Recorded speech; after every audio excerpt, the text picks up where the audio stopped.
We have problems getting along with others, but even worse, we can't get along with ourselves. Whenever we have to spend time alone, we feel like keeping ourselves distracted so we don't have to deal with our thoughts. In school, we never learned how we can use our thoughts in a powerful way to help create our lives. Instead, we feel our thoughts cripple us and make us feel small. All we wish for is for the thoughts to shut up. We do not master the self, and it causes most of our problems.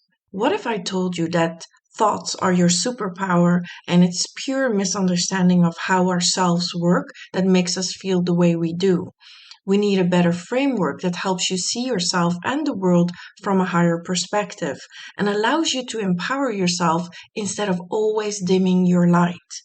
In this episode, I will show you the true function of the divine masculine and feminine energy and how they function in the world. I will use an old psychology example of the iceberg theory, and later I will add my own ideas to the model. Welcome to Self Mastery School for Moms, where you learn how to silence your inner saboteur, awaken your energy body, and connect to your higher self. You will go from mom to master so you can make each day your masterpiece. My name is Janice Nelson, author and self-mastery teacher of Fabulous One Philosophy. I'm on a mission to help you become the awakened mom. You are Fabulous One, and all you have to do is remember what you forgot. In the iceberg theory, you can see the conscious mind is the iceberg that's above water, and what is underneath the water is the subconscious mind.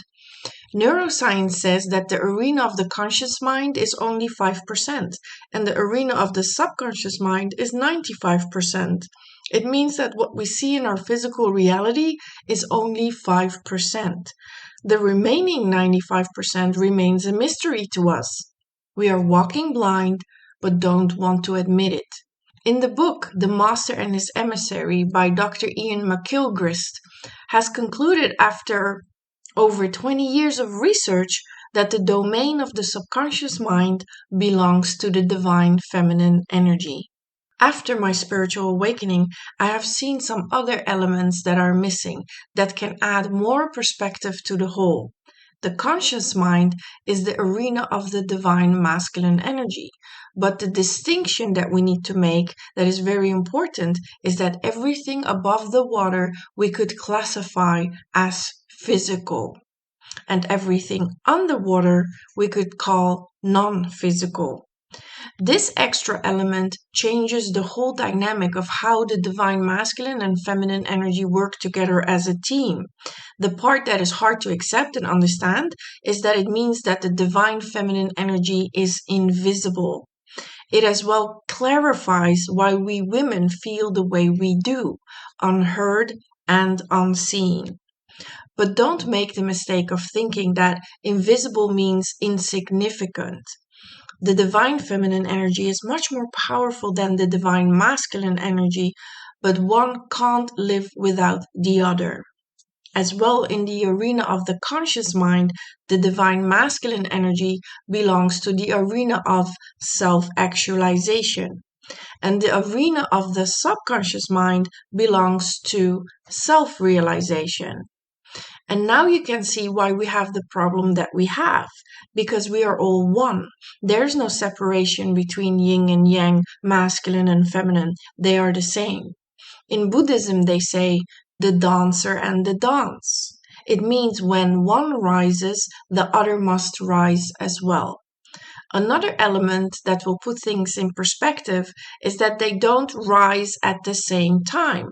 They alternate in elevation, but the only rise you will see is the divine masculine energy, because that energy belongs in the domain of the physical. This as well creates a distorted illusion that the world belongs to men, but every man was born from a mother, a woman. Whenever the divine feminine rises, you can't see any changes with your physical eyes, even though you just became a new you, The changes are only shown in the expression of who you are, the words you use, and how you behave towards others and yourself. The divine feminine energy cannot be seen. The divine feminine energy is always working behind the scenes. The divine feminine is not a physical woman, nor does it represent the beauty of a woman. Everything we can see with our physical eyes belongs in the domain of the divine masculine energy.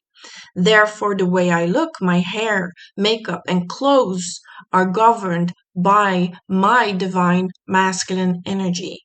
The subconscious mind has nothing to do with my physical appearance. The divine feminine energy is not equal to female traits. Let's say hypothetically female traits would represent $1. The divine feminine energy would be an infinite amount of dollars. There is no number that could even describe this energy. The only number would be infinity. There is no comparison. So we have to separate this idea that whatever makes me a woman is divine feminine energy. Men have the same divine feminine energy within them. How you behave has to do with who you think you are and how much of each energy you used to create your life with. They both serve a universal purpose that has nothing to do with being a specific gender. If you wish to become a powerful co-creator with source energy, you must unlock the 95% you are unaware of. Both energies have to wake up to who they are. You are both the divine masculine and divine feminine, but they both operate under different rules. The divine feminine energy wants to be heard and seen by the divine masculine energy. They have to both acknowledge each other's worth and trust. They both have a divine purpose different from each other. If you have no awareness of how these energies work together, it will feel as if you are walking yourself into an invisible wall, the part of you that can't be seen. At some point, you will stop moving because you don't want to hurt yourself anymore. What's the fun of being blindsided when you think you are on a roll? Before we embark upon the journey of self-actualization, what needs to happen first is self-realization, or as Carl Jung said, the individuation process. You must remember who you are because when you do, your subconscious mind becomes available to your conscious mind. You will see in the dark. Creating your physical reality will become so much easier. If you would like to go deeper and learn more about mastering the self, I invite you to become a student in my online self-mastery school for moms. Student level membership is free.